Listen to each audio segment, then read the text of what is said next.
Alright, welcome back to my YouTube channel, Armandes Vlog. Eto, talagang mainit, matindi na naman itong ating tatalakayin tungkol dito sa matinding pag-aristo kay Kibuloy. Subalit mga kaibigan, alam ko ho, ay hindi naman lingid sa inyong kalaman. Ito po ay magdadalawang linggo na. Simula nang lumabas ang warrant of arrest diyan sa Senado. Subalit hindi po natin alam ngayon. Marami po ang nagtatanong, taong bayan, mga mahal kong taga-subaybay, na kung nasaan po ang umaaresto dito kay Kibuloy. Sino-sino itong may dala ng warrant of arrest diyan sa Davao upang arestuhin itong si Kibuloy.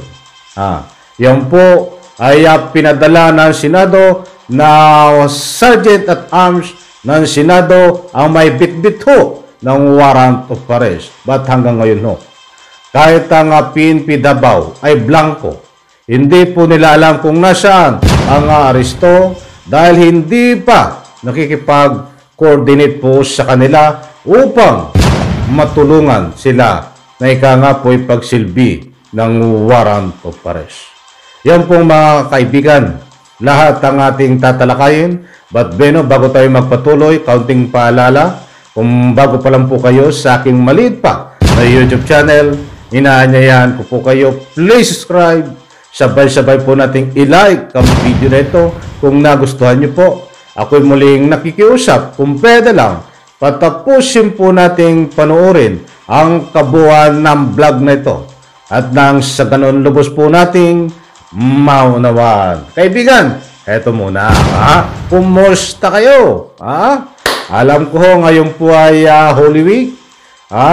At enjoy po sa lahat po ng nagbabiyahe, bakasyon. At pagpalain po tayo lahat. At ngayon ho, hindi po natin alam kung tayo ay makakapag-vlog bukas. Ito ay madali ang vlog lang. Sapagkat kahapon ko pa pinangako na tatalakayin ito na kung nasaan ang Sergeant at Arms na nagsisilbi ng warrant of arrest. Mga kaibigan, yan po ang tanong. Dahil kahapon, inulan tayo sa oras. Kaya i-diretso po natin ngayon. Dito po natin bigyan ng highlight ang mismo na ika nga po bakit hindi pa nakikipag-coordinate sa PNP. Ang PNP Davao, ang Sergeant at Arms na may bitbit ng warrant of arrest para iserve yan ho, kaya Kibuloy. Wala pa rin tayong balita kung ano ang nangyayari sa kanila. Ito ba ay nag-serve talaga? O ito ba ay pinuntahan na yung target na lugar kung nasaan si Kibuloy? Wala nga po tayong balita. Datapwat taong bayan ay nagtatanong. Marami po ang katanungan dito. Marami ho ang nagbibigay ng kanilang komento, reaction. Bakit nagsasarili itong Sergeant at Arms ng Senado sa pagsilbi ng warrant of arrest? Bakit wala po silang update, mga kaibigan? Kung ano nga ba ang nangyari na? May nangyari man o wala? Nahuli man o hindi? Dapat naman ay magbigay ng update ang Sergeant at Arms na ika nga po binigyan ng tiwala ng Senado para magsilbi ng warrant of arrest? Wala po mga kaibigan. But dumako muna tayo dito ang una nating talakayin. Ano po ang problema, mga kaibigan? Kung bakit hindi nakikipag-coordinate itong Sergeant at Arms ng Senado sa Pro 11, diyan po sa Senado ng Kapulisan. Ay magdadalawang linggo na ho na naka-standby ang kapulisan dyan. Yun, ayon sa kanilang director ng Pro 11 ng Davao. Hanggang ngayon po ay naka-alerto pa rin sila upang ika nga po tanggapin ang kopya ng warrant of arrest at siyempre tanggapin nila ang opisyal na signal ng Sergeant at Arms na sila ay makikipag-coordinate. Hanggang ngayon po ay wala, mga kaibigan. Ano po ang dahilan? Hindi po natin minamaliit ang kakayanan ng Sergeant at Arms. Saludo po tayo dyan dahil yan po ay mga retired general.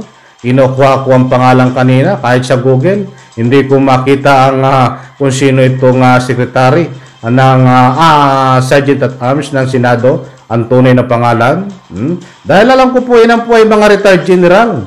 Malaki po ang karanasan yan, kaya hindi ko po minamaliit ang kanila pong kakayanan sa pagsilbi ng warrant of arrest. Kung matatandaan ko, dati kong boss sa Philippine Air Force, panahon ni ERAP, itong si General Balahadja. Kilala ko yan sa ika nga po yung panahon ni ERAP, nagsilbi rin sa panahon ni Arroyo.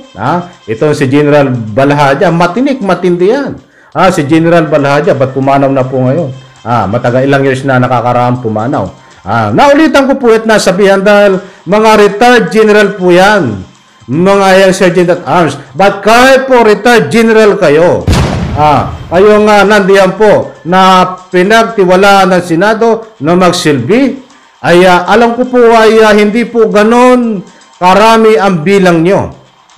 At hindi rin po ganon karami ang kakayanan nyo para ika nga po magsilbi ng warrant of arrest dito kay Kibuloy sapagkat mayroon pong advance na pagbabanta na ang kampo ni Kibuloy.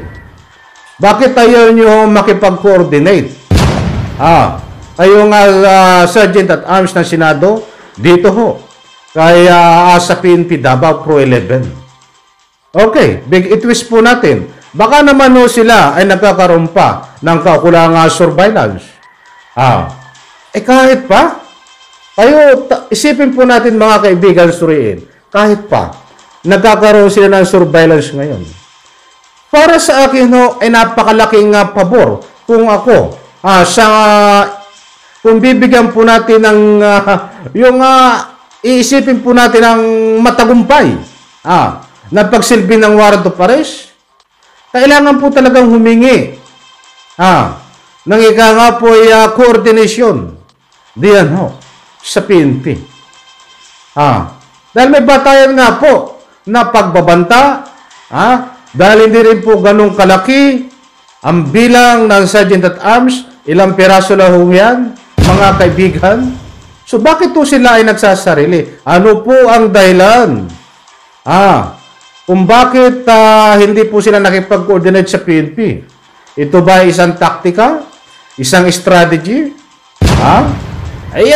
Kung hindi ho, para maalis ho ang duda sa inyo, kayong may hawak ng warrant of arrest ngayon ni Kibuloy, ay magpaliwanag ho kayo. Karapatan nyo din ho magpaliwanag kung ano na nangyayari sa pagsilbi ng warrant of arrest. Karapatan nyo ipaliwanag din na ika nga po kung bakit ayaw nyo ika nga po makipag-coordinate sa PNP. But anyway, muli ko nga unahan kayo kahit pa makipag-coordinate ito sa PNP. Diyan ho. Sa Pro 11 ng Davao. Hindi nga nila alam kung nasaan si Kibuloy. Diba? But ang gusto kong ipunto dito, at least ginawa nyo ang trabaho nyo. Yung legal, parang bagamat walang pumapasok doon yung legal. Diba? Sabihin na natin. Tama ang proseso kung tutuusin. Na makipag-coordinate kayo. At least nagawa nyo, nakipag-coordinate. Hindi papasok dito yung pagdududa ng taong bayan. Hindi na nga nyo maaresto. Ayaw nyo pang humingi ng tulong sa PNP. Kahit sabing hindi nila alam. At least matutulungan kayo. Kung sakaling maaresto nyo ho yan, ay kakayanin nyo ba ang person yan? Sergeant at Arms.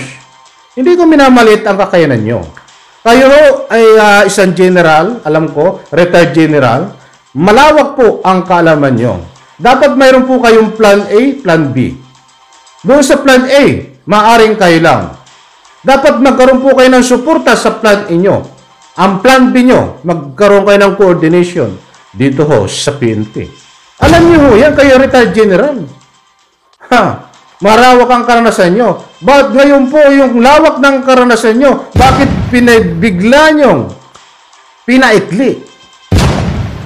Bakit nyo biglang pinaikli ang lawak ng karanasan nyo? Ngayon ko lang ako, okay lang yan kung halimbawa, ordinaryong tao na ikangapoy, walang pagbabanta na nangyayari na advance ang kampo ni Kibuloy. Yung tinalakay natin, ay sabi nga hindi pwede na hindi dumaan kay Duterte, kay Digong, na kapag pumasok ka sa kanyang pag-aari, ay kailangan dumaan kay Digong. Lalo pa yan, di ba? Dahil siya ang tinalaga na administrator ng buong pag-aari. Ito, ang tanong po ng taong bayan kung bakit magdadalawang linggo na ito, hindi kayo nakipag-coordinate dito sa PNP Davao Pro 11. Ang tanong din po ng taong bayan, nasaan po kayo? Naisilbi na ba ang warrant of arrest? Kung naisilbi man nyo, o dapat may update po kayo, o kung wala man doon, at least naisilbi nyo. Diba? Wala nga eh. Kami gagawin nyo pang manghuhula. Diba? Kung ano mang galawan nyo po dito, Sergeant at Arms, na kung nagsusurveillance kayo, karapatan nyo po yan. Bakit ayaw nyo nga makipag-coordinate? Ayaw nyo ng tulong ng PNP? Para sa akin, pag ganyan ay napakaliwanag na kailangan ng coordination sa PNP doon sa Plan B. Kung sa Plan A, nakaya nyo, na ika nga po'y pasukin, ang ika nga po'y kinaroroonan, isang halimbawa, doon sa Plan A, na kaya nyo talaga na pasukin. Paano pag napasok nyo? Madadala nyo ba si Kibuloy kung halimbawa't nandun? So, kailangan nyo ng suporta. Dahil posibilidad na ang tagasunod ni Kibuloy ay maaaring pigilan yan.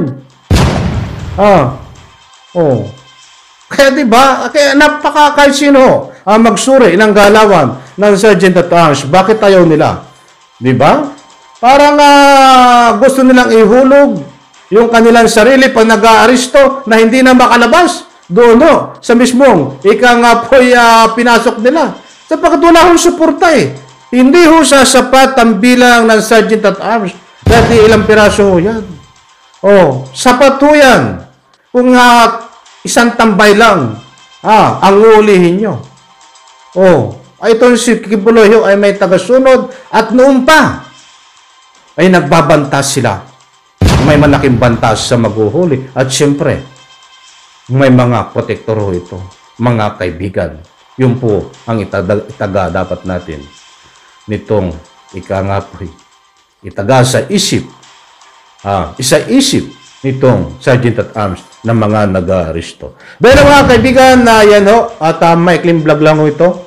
Ang maliwanag po dito ay intayin po natin ang kasagutan ng itong Sergeant at Arms at baka sakaling magbigay po sila mismong galing sa kanilang bunganga na kung bakit ano ang dahilan nila. Ayaw nila makipag-coordinate diyan sa PNP Pro 11 sa Davao. At siyempre bakit sila ay blanco? Wala man lang pasabi, nagsasarili. Parang sila lang, parang sarili nila ang buong Pilipinas. Hindi ayaw magsalita. Kung nahuli na ba o hindi. Alam ko hindi pa nahuli. Siyempre mismong manggagaling sa kanila ang update na bunganga. Gagawin po tayo manghuhula, di ba? O kung na-serve ba ang warrant of arrest? Subalit wala doon? Siyempre galing sa kanila. Di ba? Abangan po natin to. Ang maliwanag po dito, hindi pa nahuhuli itong si Kibuloy at hindi pa nakipag-ugnayan, nakipag-coordinate itong Sergeant at Arms at matagal na po naka-standby nag-iintay para makipag-coordinate sa kanila ang PNP Davao. But anyway, katulad nga po ng nasabi ko, kahit makipag-coordinate ang Sergeant at Arms, ay hindi po nila alam kung nasaan si Kibuloy ayon po sa PNP Davao. But ang gusto ko pong ipunto dito, ay at least nagawa po nila ang kanilang plano na ika nga po, meron po silang pagsuporta kung sakaling ika nga po magkaroon ng kabuluhan, nandiyan po ang PNP tagapagsuporta. At kung sakaling alam naman ng Sergeant at Arms ang kinalalagyan ni Kibuloy, ay mayroon pong susuporta sa kanila para hulihin itong si Kibuloy. Yun po ang gusto kong ipunto. Maraming salamat. Pagpalain po tayo lahat. Bye-bye. Palakpakan. Isang like lang po sa video na ito pag nagustuhan niyo po. Bye-bye.